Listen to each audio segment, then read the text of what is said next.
এখন বাজে রাত 1টা। আমরা এখন উঠে পড়েছি বাসে। আমরা যাচ্ছি দার্জিলিং।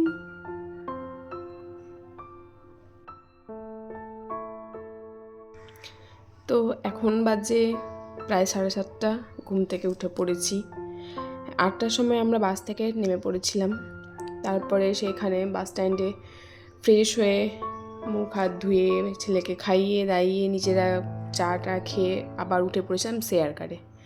তারপরে আমরা শেয়ার কারে করে যাচ্ছিলাম। শেয়ার কারে আমাদের নিয়েছিল 250 টাকা করে পার হেড। তো সেখানে আমরা এখানে দাঁড়িয়ে আবার ব্রেকফাস্ট করে নিলাম, সকালে জলখাবার। তারপর এইখানকার ভিউটাও ছিল খুব সুন্দর, যেহেতু আমার প্রথমবার পাহাড়ে যাওয়া, তো প্রত্যেকটা জিনিসই মানে এত ভালো লাগছিল যে কি বলবো। যখন উপরে উঠে গেছি নিচে সেই ছোট ছোট বাড়িগুলো মনে হচ্ছে আমরা এখান দিয়ে গেলাম। এত সুন্দর জায়গা, আর এতটাই ফগি ছিল সেই দিন যে ক্যামেরাতে ঠিক মতো কিছুই আসছিল না। চোখে যতটা সুন্দর দেখছিলাম ক্যামেরাতে তার মনে হয় 1%ও আসছিল না। তো আমরা কার্সিয়াংয়ের রাস্তা হয়ে গিয়েছিলাম। তো সেখানকার রাস্তাটাও মানে আমাদের দেখা হয়ে গেল। এত সুন্দর এত সুন্দর এত সুন্দর ছিল। এখানে আমরা কার্সিয়াংয়ে এসে ইয়েটা পার হচ্ছি। তারপরে আমাদের কিছুটা হয়তো রাস্তা জ্যামে পড়ছিলাম।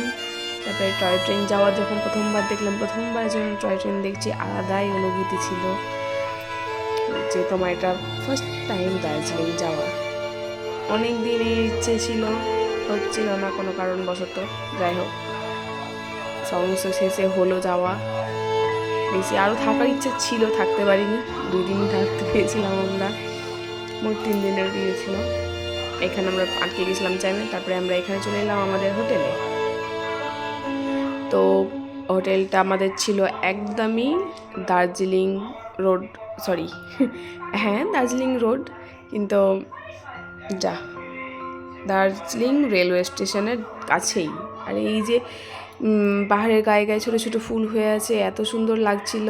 এখানে আমি অতটা মানে যেহেতু অনেক কাস্তানো হয়েছিলাম, টায়ার্ড হয়েছিলাম, তো আমরা অত কিছু দেখিনি। চলে গেছিলাম ওপরে গিয়ে এই যে আমার ছেলে এখানে দুষ্টুমি শুরু করে দিয়েছে। এসেই পুরো রাস্তা ঘুমোতে এসেছে, পুরো রাস্তা চার্জ হয়েছে, এখানে এসে আবার শুরু হয়ে গেছে ওর খেলা। তারপরে আবার এখানে সিঁড়ি দেখে আবার কিছুটা আমি হয়ে পড়েছিলাম, আবার এতটা সিঁড়ি উঠতে হবে। তো যাই হোক উঠে পড়লাম। আর এত ঠান্ডা ছিল, এত ঠান্ডা কি বলবো, মনে হচ্ছে যেন বরফে জমে গেলাম একদম। তো আমরা এখানে এসে মা ছেলেতে আবার শুরু করে দিয়েছি খেলা। ও দৌড়াচ্ছে, আমিও দৌড়াচ্ছি, আর এদিকে ওর বাবা বকছে এদিকে যেও না, ওইদিকে সিঁড়ি আছে, কোথায় পড়ে যাবে।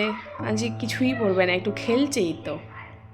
তো ওরা রিসেপশনে কথা বলছে আর আমরা এখানে খেলা শুরু করে দিয়েছি। তো আমরা খাওয়া দাওয়া সেরে কিছুটা ঘুম পেরে নিয়েছিলাম। আবার ঘুম থেকে উঠে রেডি হয়ে চলে গেছিলাম মল রোডের উদ্দেশ্যে। তো প্রথমে আমরা প্রচুর শপিং করেছি। যেখানে শপিং করেছিলাম সেইখানে সমস্ত জিনিস রেখে আবার আমরা চলে গেছিলাম হোপে গিয়ে দেখি এমা হোপ নাই লাভ আছে। তো যাই হোক লাভেই ঢুকে পড়লাম। আর সেইখানে যাওয়ার আগে আমরা গিয়েছিলাম আরেকটা শপিং মলে, যেখানে আমার ছেলের গাড়ি দেখে মা আমি যাবো, তো চেপে পড়েছিল। তারপর হোপের মধ্যে গ্লিনারিজে আমরা গিয়ে দেখি কত সুন্দর মিউজিক বাজছে, তো সেটাই শোনো এখন সবাই।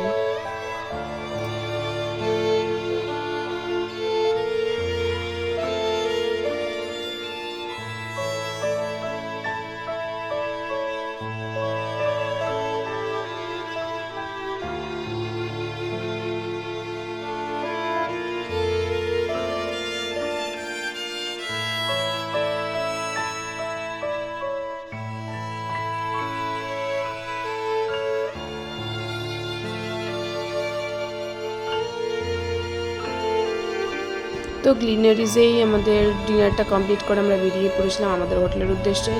তো ব্লগটা এই পর্যন্তই থাকলো, টাটা বাই বাই।